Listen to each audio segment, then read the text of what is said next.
Hola, ¿qué tal? Muy buenas noches, bienvenidos a Confesiones, yo soy Patricia Pardo.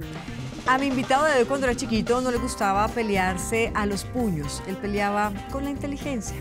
Aprendió a leer a los 2 años y los problemas que más solucionó en su adolescencia fueron los matemáticos. Él es Antanas Mocos.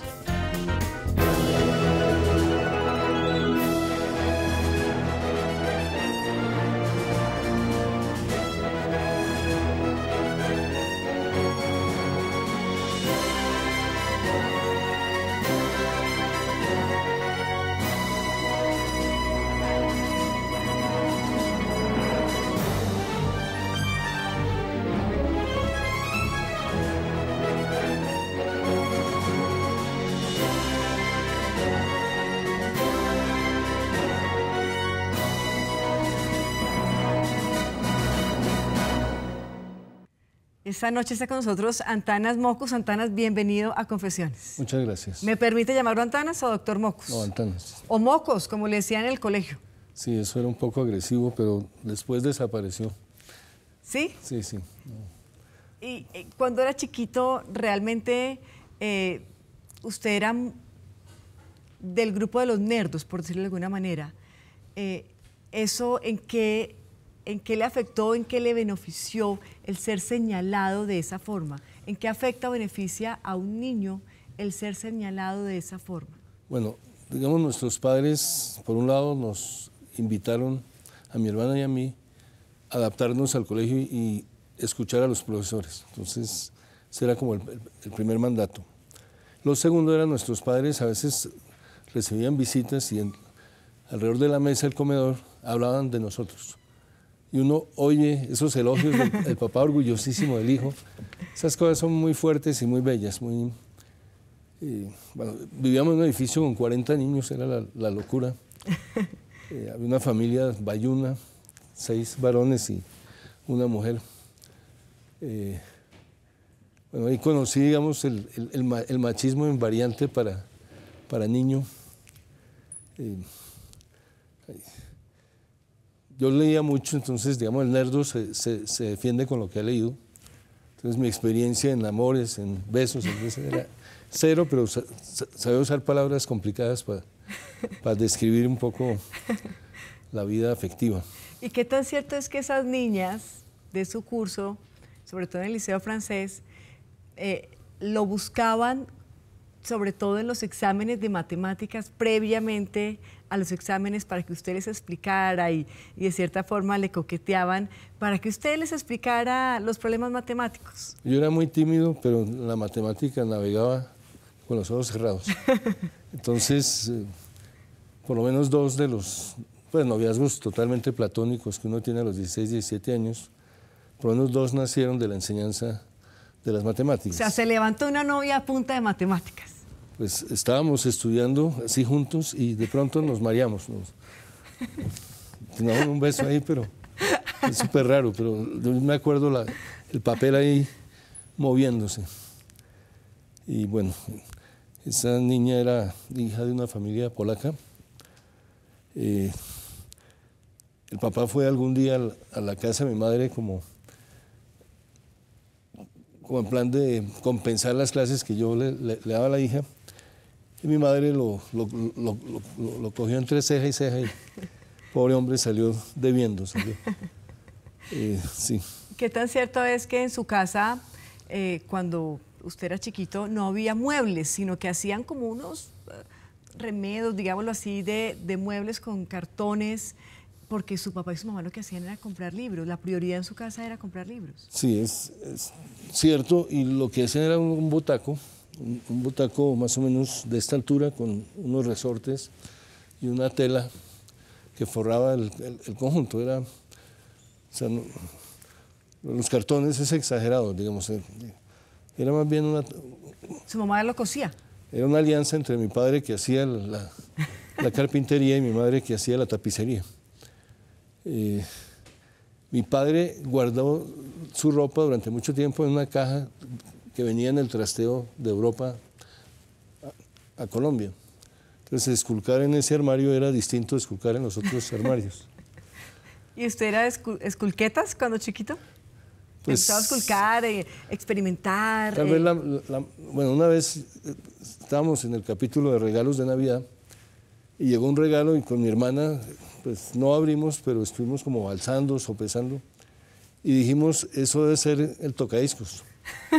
Entonces, y era la enciclopedia.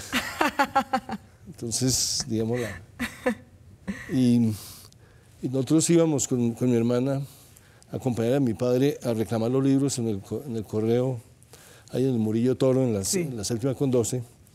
Y entonces nos interesaban mucho los cauchitos con que venían los libros. O sea, entonces, a veces jugábamos con esos cauchitos a cacería de moscas. Pues no es muy elegante el capítulo, pero... Pero pasó. Uno con el cauchito. Y alguna vez asimilamos el bombillo a la luna. Entonces, a pegarle a la luna. Y el cauchito le pegó un poco más de la cuenta y rompió el bombillo. Menos mal que un amigo de mis papás llegó antes que ellos. Entonces le contamos toda la tragedia en que estábamos y él generosamente compró un bombillo y lo repuso. Antanas, ¿cuál es el juguete de su niñez con el que usted más sueña, el que más recuerda, el que más tiene presente en su mente? Hay uno que se llamaba El Pequeño Electricista, donde uno podía hacer un timbre, podía hacer un motor, podía hacer un imán eléctrico, que entonces uno sacaba un resorte de los estilográficos y lo ponía a bailar, digamos. Ahora, un juguete al que le perdí mucho tiempo era con mi mejor amigo de adolescencia. Era una cancha de fútbol con 11 jugadores de cada lado y con una bolita y un palito uno tiraba tratando de hacerle gol al otro. Y eso era muy enviciante, era terriblemente enviciante. ¿Y sí metía goles? Sí, digamos, la competencia era... O sea, en destrezas de esas la competencia era como llevadera. ¿Cuál es el gol más importante que usted le ha metido a la vida?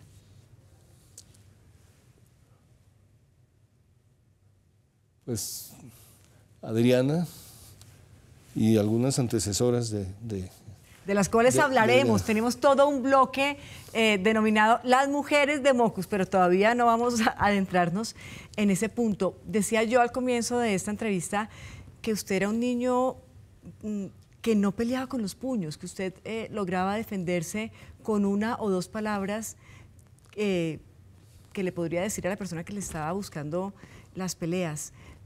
Hoy en día, y esto no ha dejado de ocurrir tristemente, los padres le dicen a los niños, pero defiéndase, pero si le pegan usted no se quede quieto, defiéndase. ¿Cómo enseñarle, Antanas, a nuestros hijos que no es respondiendo con otra patada, que no es respondiendo con otro empujón? Sí, hay un fenómeno que está muy presente en la cultura colombiana y que se resume en la frase por mi familia, lo que sea. Entonces, varios de mis amigos, cuando había una pelea, un conflicto, llamaban a los papás y los papás venían, ¿quién se metió con el muchacho? Casi que a buscar pelea. Sí. Y dándole mucho la razón a su hijo. Mi padre, en cambio, no le importaba si yo tenía razón o no. Yo estaba metido en un lío y tenía que rendirle cuentas a él. Y pues alguna vez tuve que subir al tercer piso a pedir perdón.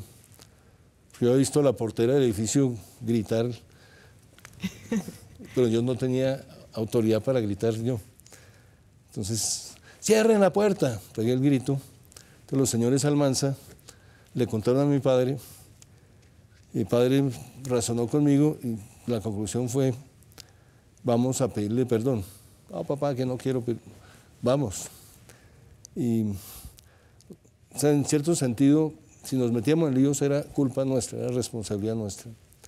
Ahora, en el parque que quedaba cerca del apartamento, aprendí un principio muy básico para defenderse uno siendo, digamos, como el más chiquito del curso. Sí. De los ¿Usted era el más bajitos. chiquito del curso? Era a así, propósito. durante varios años, o sea, iba adelantado un año por ser buen alumno.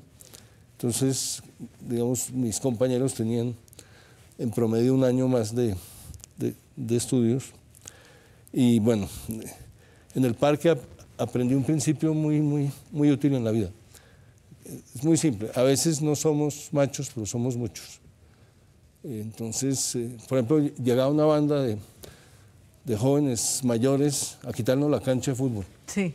Entonces nosotros, pues, si logramos reunir 15, 20 personas, estábamos hechos y estos grandulones les tocaba retirarse.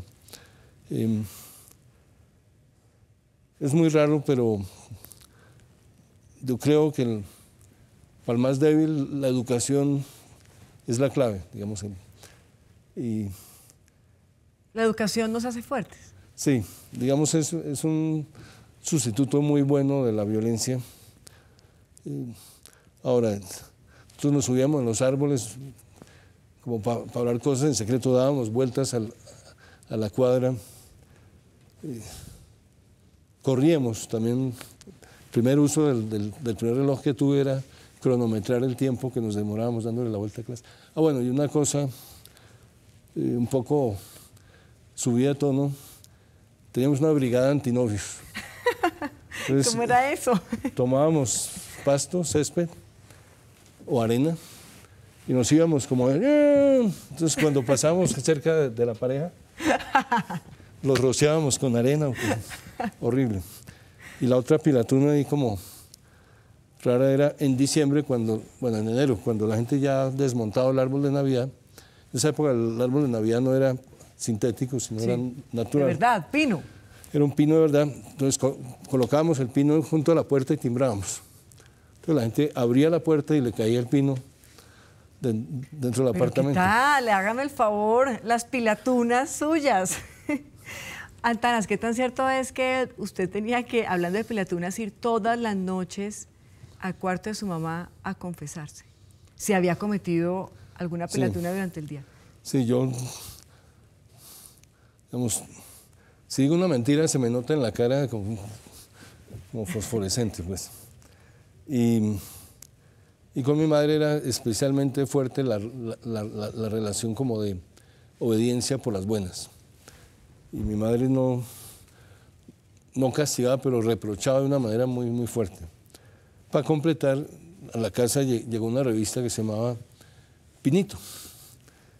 Y en esa revista había, una mamá le entregaba a su hijo una tabla, puntillas y un martillo. Y le decía, cada vez que cometas una falta, clava una puntilla. Una puntilla. Al cabo de 2 o 3 semanas tenía el niño llena la tabla de puntillas.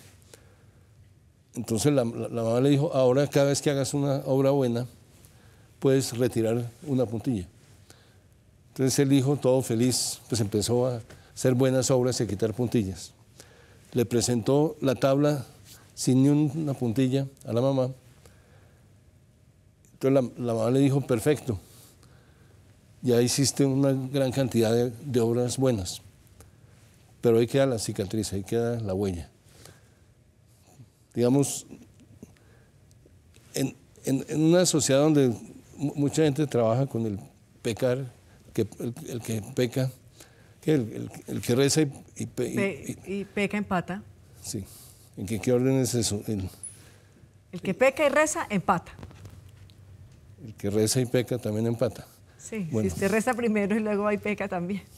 Sí, digamos hay una indulgencia alta y digamos mi madre seguramente la lectura de Dostoyevsky y también la tradición católica le habían instalado como una habilidad para hacerle sentir a uno culpa, digamos cuál es la diferencia. Es que el regaño del adulto, el regaño de mi madre era una cosa, pero cuando ella lograba colocarme el regaño como adentro, es como instalar ¿Cómo hacerlo sentir culpable? Sí, y es como instalar una embajada moral. Sí. Entonces uno no solo teme el regaño de la persona, uno anticipa lo que esa persona le diría si supiera algo, por ejemplo, que todavía no sabe. Y o sea, en el afán de quitarse uno la culpa, pues uno confesaba, había cosas muy, muy inocentes. Iba a comprar hilos de colores y yo confundía un par de colores, o sea, era un daltonismo pequeño, pero que se traducía en... Entonces, por ejemplo, ahí a veces yo no, o sea, alguien me decía que el hilo estaba, pues que no era del color exacto. Y yo, pues, embolataba el tema, digamos, en vez de dar la cara. Ahora, yo iba a esperar a la Caracas con 29, a mi madre, que venía del trabajo hacia las 7 de la noche. Y me acuerdo, pues yo no he sido nunca aficionado a los carros. Sí. Pero las luces, los stops de los carros, en ese momento de espera de mi madre, que podía durar 30, 35 minutos, confieso que me entretenía mucho mirando todas las luces, todos los gallos que le ponen a los carros. Para finalizar este segmento, un olor y un sabor de su niñez. Un olor de vainilla, una torta que se llama Napoleón, que es una milhoja, y un sabor, una sopa que se hace con la amapola el 24 de diciembre. Solo se hace ese día. Sí, y ayuda, digamos, a mostrar lo extraordinario que es el 24. Sí. Hacemos una pequeña pausa y ya volvemos a Confesiones con Antanas Mocus esta noche.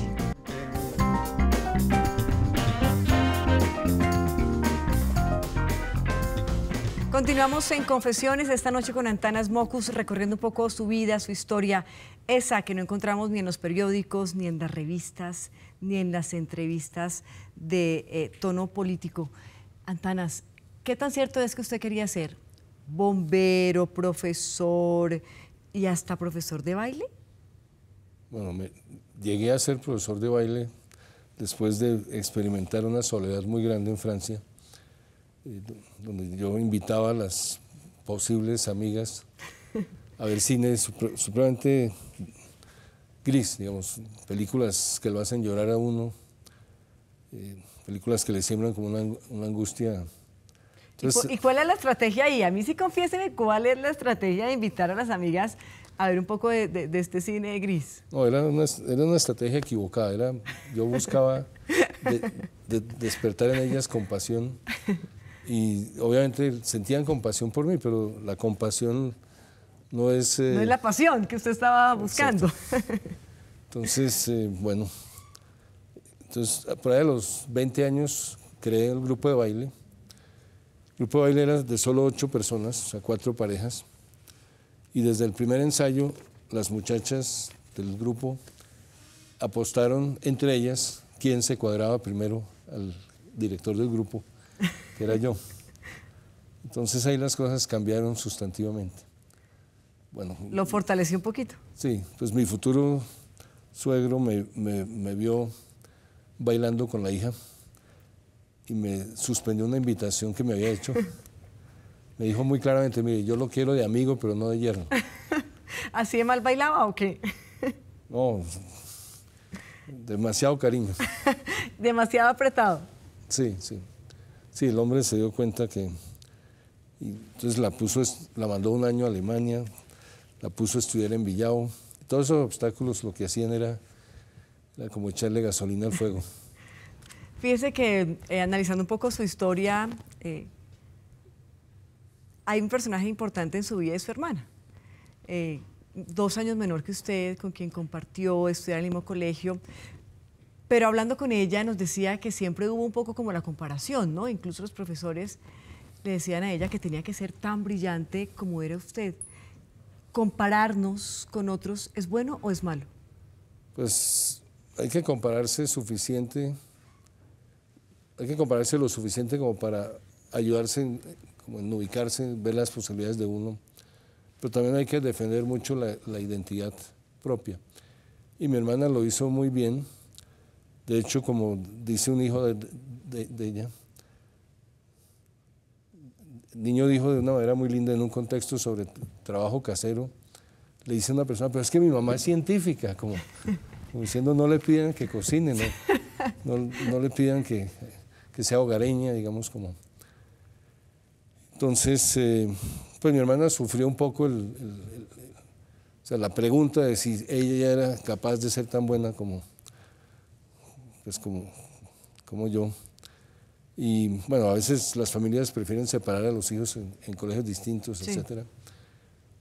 Aquí había suficiente individualismo y no sé si le contó, ella sufría porque yo prendía el radio y entonces negociábamos la posición del volumen. Entonces me decía, usted le subió, mire esta rayita. Y en el bus del colegio yo cantaba, entonces ella se hacía en el puesto más lejano. Para no escucharlo. Para no tener que escucharlo. Pero, bueno, ella escribió una obra sobre un payaso triste. Digamos, se defendió muy bien ante el reto escolar. Y fue también muy, muy buena alumna.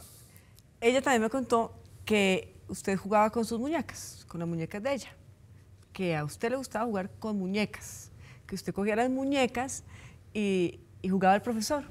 Sí, pues en realidad éramos los dos profesores de todos los muñecos. A veces los dividíamos en grupos por niveles, les llevábamos libreta de calificaciones.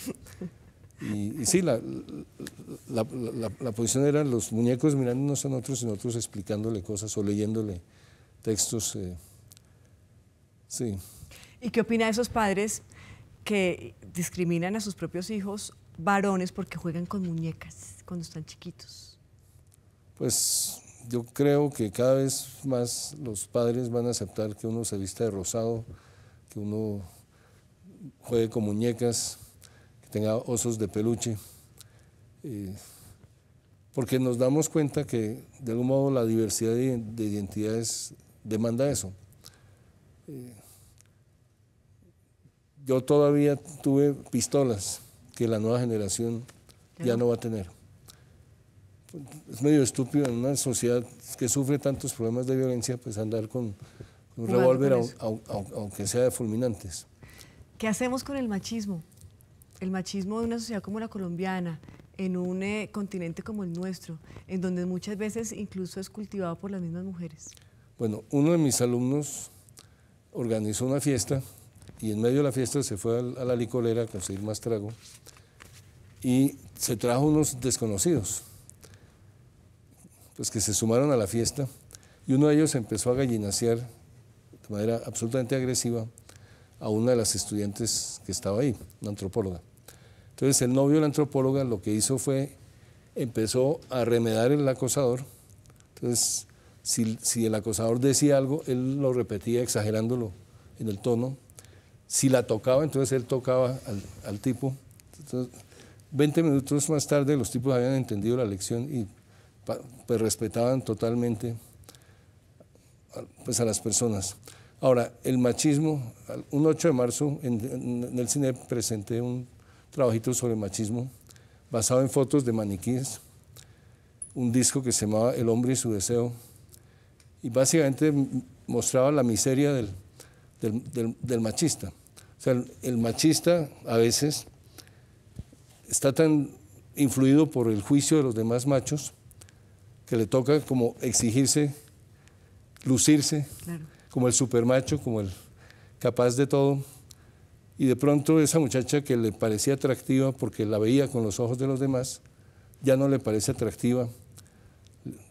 Yo tenía un amigo machista al que le encantaban los preámbulos de la seducción, pero ya cuando estaba como más cerca se sentía muy mal, quería salir corriendo.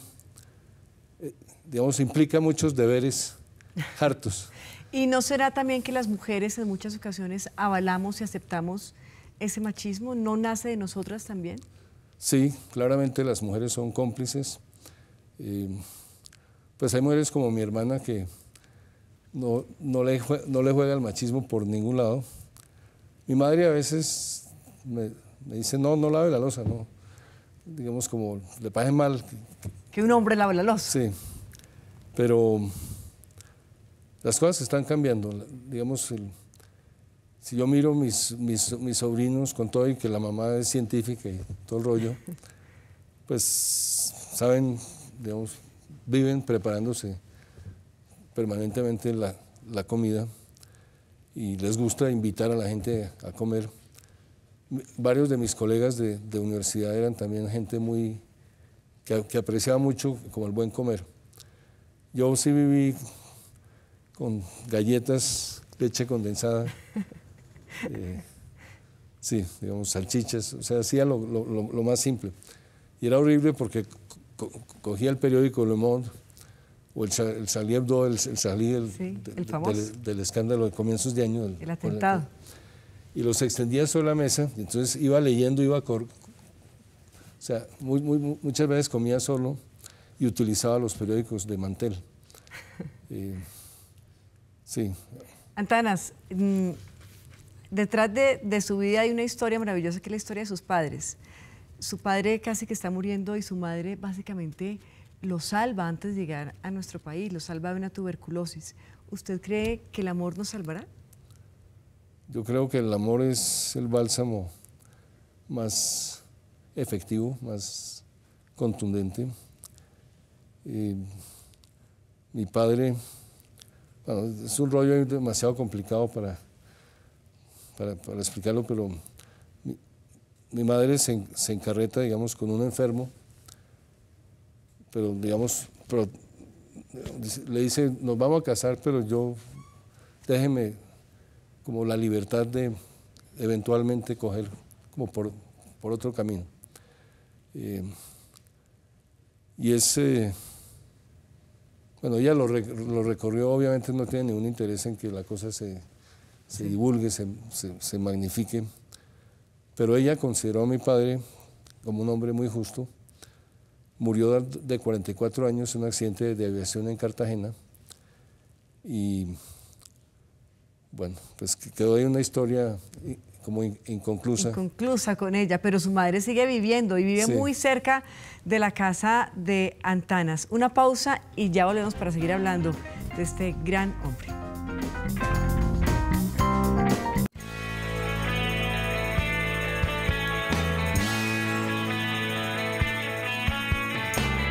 Bueno, trabajar con Antanas es como trabajar con un rockstar, ¿no? Eso es lo primero que hay que decir. El afecto de la gente por Antanas es absolutamente impresionante. O sea, hasta que uno no lo vive, uno no se alcanza a imaginar que tanta gente pueda querer con tanta devoción a alguien. Pero además es estar con un rockstar al que la gente no le entiende. Simplemente lo quiere y ya. Un poco mi labor era traducir muchas de las cosas que él había dicho y que el periodista me decía, oye, mira, pues que aquí yo no entendí bien qué fue lo que Antanas quiso decir. Uno no se puede imaginar a un Antanas como en un escritorio dando órdenes o regañando a la gente. De hecho, a Antanas le cuesta regañar a la gente. Yo creo que él sufre mucho cuando el equipo se equivoca porque él no es capaz de reprender de manera fuerte a nadie. Yo lo que me llevo de haber trabajado con él es eso. Mi vida como ciudadana y mi visión de lo que debo ser yo para la sociedad cambió por completo a raíz de mi trabajo con él. Entonces ese es como el tesoro más grande que me llevo y se lo agradezco. Profe, procure no irse de este país y de este mundo sin dejar ya sus semillitas con flores, porque el legado suyo no puede morir con usted. Seguimos en esta charla íntima con Antanas Mockus en Confesiones y sería imperdonable no poner sobre la mesa el tema del Parkinson, esta enfermedad que le diagnostican a usted hace ya varios años. ¿Qué tan fuera de base lo cogió? Pues no estaba en mis planes, por supuesto. Fue una sorpresa en algún sentido dura. No tenía en el mundo familiar, digamos, ningún antecedente con el cual identificarme. Entonces dependía mucho de lo que el neurólogo me explicaba. Y el neurólogo actúa de algún modo como una especie de brujo que lo acompaña a uno en los momentos críticos, pero luego, digamos, básicamente uno tiene que aprender a manejar la enfermedad y sobre todo la gente que está alrededor, digamos, tiene que asumir el golpe que significa la noticia. Y bueno, yo durante un tiempo me equivoqué mucho pensando, tomándome muy literalmente lo de enfermedad incurable. Pues como que progresaba y progresaba. Entonces, algún ajuste de la medicación me hizo, pero me estoy sintiendo mucho mejor. Entonces, hay periodos. Entonces, hay un libro incluso que conseguí recientemente, se llama La luna de miel, que ese título trata de reseñar un momento en el cual uno prácticamente cree que se está curando. Entonces hay vaivenes, digamos, hay vaivenes y hay que aprender a saborear los momentos buenos, digamos, como no desperdiciarlos, digamos. Y bueno, uno no puede echarse a llorar, uno tiene que tratar de responder de la mejor manera posible a los desafíos de esa nueva condición. En parte es un poco como el diabético, o sea, si el diabético no se pone la insulina a tiempo, se puede sentir muy mal. En el Parkinson, si uno no toma la dopamina a tiempo, pues el neurólogo lo nota en pequeños detalles, uno mismo aprende a verlo. La gente, digamos, a veces se da cuenta de algún detalle, pero digamos, durante un tiempo largo uno puede conservar la funcionalidad, puede... y bueno, una cosa que me parece, bueno, en filosofía eso se ha dicho muchas veces, que cuando algo, digamos, está en peligro de perderse, etcétera, uno lo valora montones. La vida humana es absolutamente maravillosa en su complejidad, y entonces uno de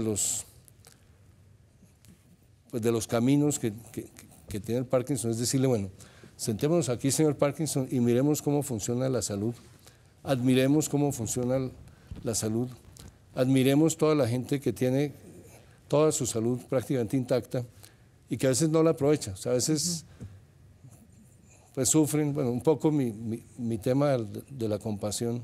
Entonces con Adriana somos muy cómplices en decir, compasión no, o sea, respaldo sí, y pues conversación sí, pero o sea, tengo que manejar la cosa no haciendo sufrir a Adriana. ¿Pero qué tanto le ha modificado su vida diaria?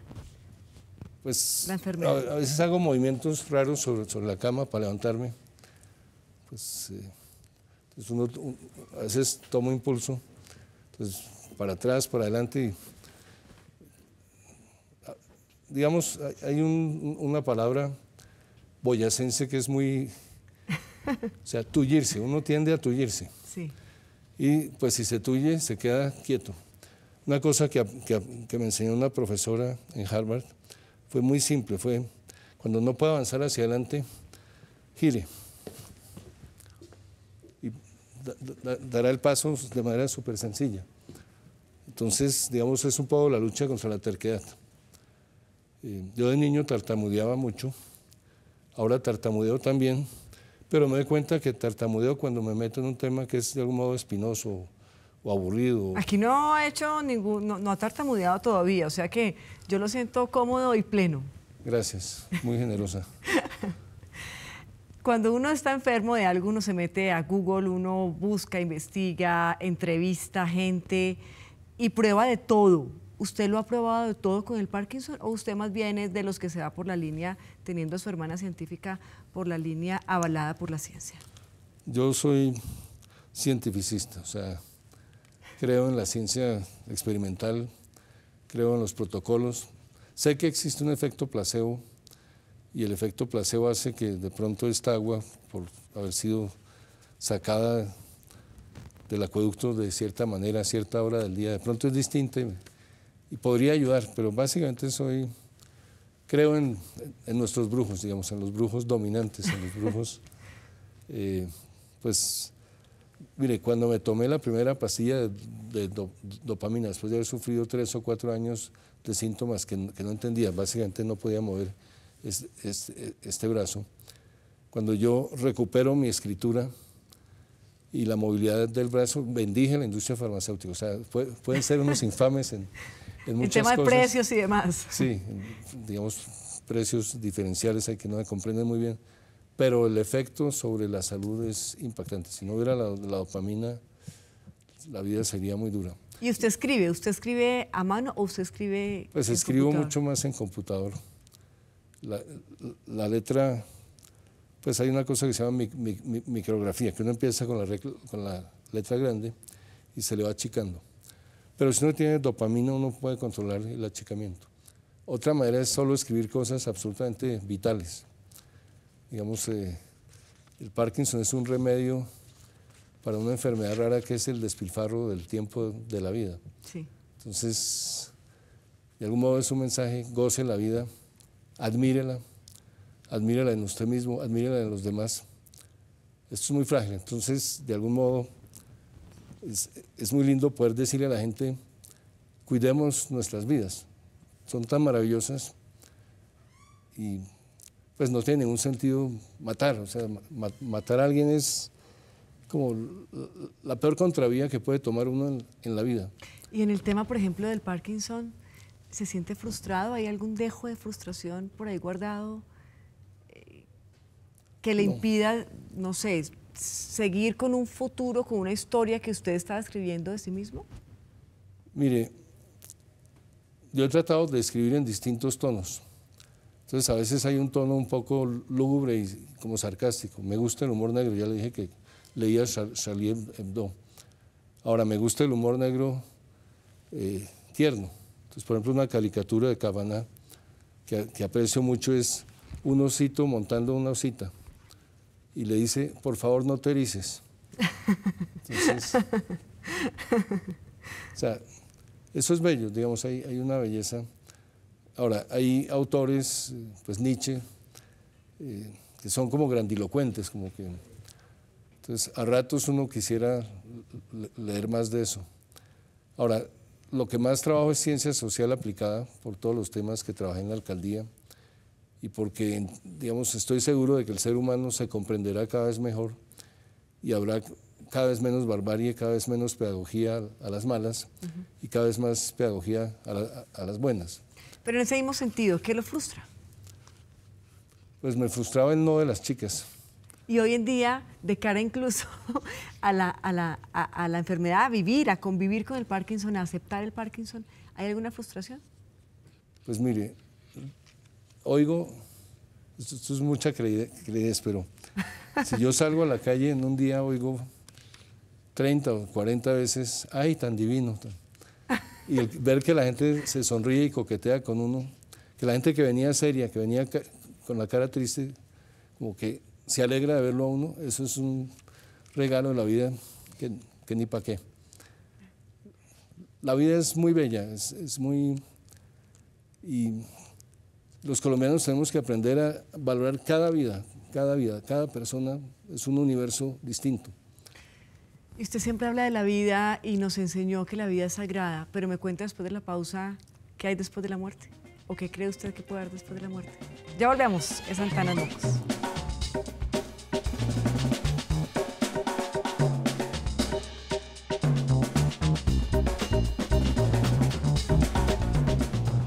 De hecho, si yo tuviera otra vida, viviría de todos modos la vocación por la verdad, pero entendería también mejor a los que alguna vez escogen el ojos que no ven, corazón que no siente. ¿Y si usted tuviera otra vida, se volvería a bajar los pantalones y nos mostraría su trasero?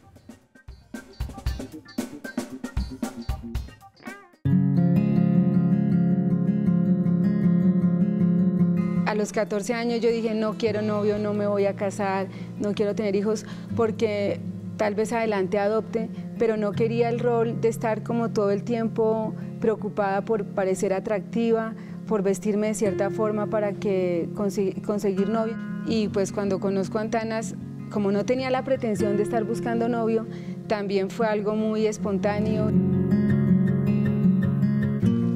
Digamos que nos besamos cuando él volvió de Francia en julio y nos quedamos viviendo juntos. Traía un rollo de fotos que había tomado de los diferentes lugares donde había encontrado mi nombre, Adriana, lo había tomado fotos. Me contó que se llevó al viaje la piedrita en el frasco que yo le regalé, que la ponía sobre el escritorio antes de empezar a dictar una clase, que si se iba a cine la guardaba, todo el tiempo estaba presente, entonces estuve más presente que si hubiera ido al paseo. El matrimonio fue muy lindo, pero a la vez para mí como que nunca he sentido que eso defina como seguridad en la relación con Antanas. Entonces, ¿por qué lo hicieron? Porque a Antanas se le ocurrió y me pareció bien, pero digamos como que creo que lo que hace que el otro llegue a la casa en la noche después de una jornada es que sienta alegría de llegar. Yo tengo la emoción de que venga Antanas, no quiero que se demore mucho, lo espero siempre despierta, como que hay deseo, hay emoción, hay conciencia. Entonces creo que eso es lo que garantiza que sigamos mañana, no tanto que tengamos un matrimonio. Ahí Antanas, ahí está. Adriana Córdoba. Sí. ¿Usted es feliz?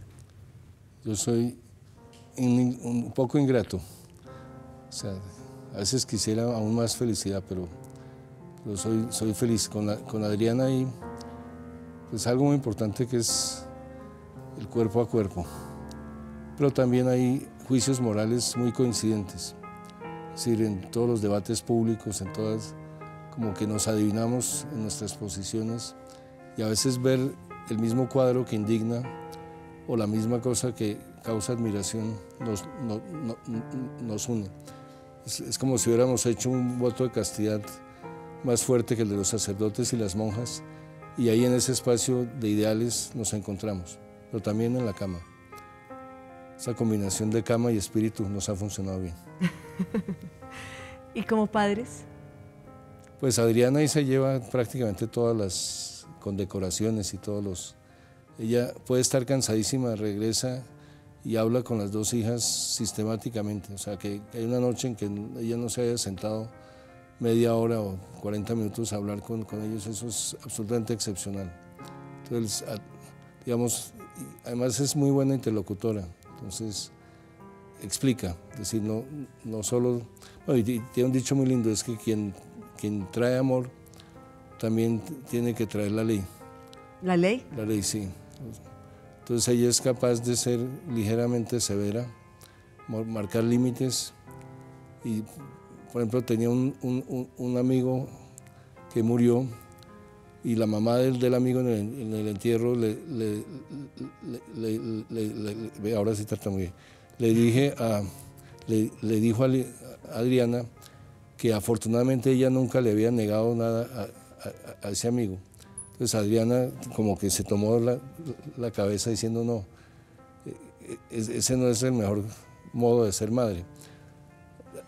Adriana tiene muy claro que uno en la vida necesita capacidad de espera y capacidad de frustración. Es decir, quien no tolera las frustraciones, la vida lo muele, le pega muy duro.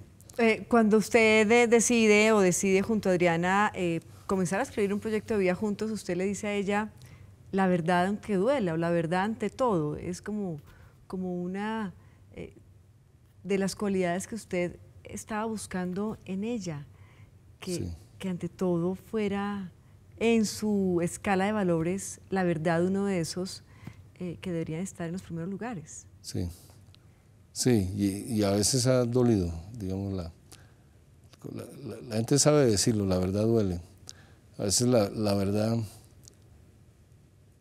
De hecho, si yo tuviera otra vida, viviría de todos modos la vocación por la verdad, pero entendería también mejor a los que alguna vez escogen ojos que no ven, corazón que no siente. ¿Y si usted tuviera otra vida, se volvería a bajar los pantalones y nos mostraría su trasero? No, eso es único, una vez en la vida. ¿Y si usted tuviera otra vida, le volvería a echar el vaso de agua a Horacio Serpa? Pero avisándole de antemano que ahí le doy la papaya necesaria para ganarse la presidencia. ¿Y si usted tuviera otra vida, se volvería a lanzar como presidente de Colombia? Sí. ¿Y si usted tuviera otra vida, volvería a esta entrevista? Sí. ¿Y si usted tuviera otra vida, me contaría qué hay después de esa vida, es decir, qué hay después de la muerte? ¿Qué cree usted que hay? Hay memoria, hay obra, hay huella. Más allá de eso no sabemos qué hay. ¿Y le tiene miedo a la muerte?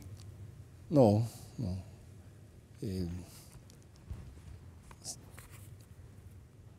Es como un apagón. Y a los apagones no hay que tenerles miedo.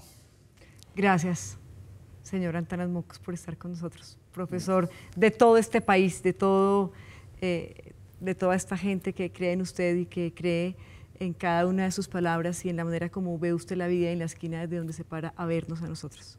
Muchas gracias. A ustedes mil gracias también por acompañarnos. Nos vemos en una próxima oportunidad. Yo soy Patricia Pardo y fue un placer estar esta noche con ustedes en Confesiones.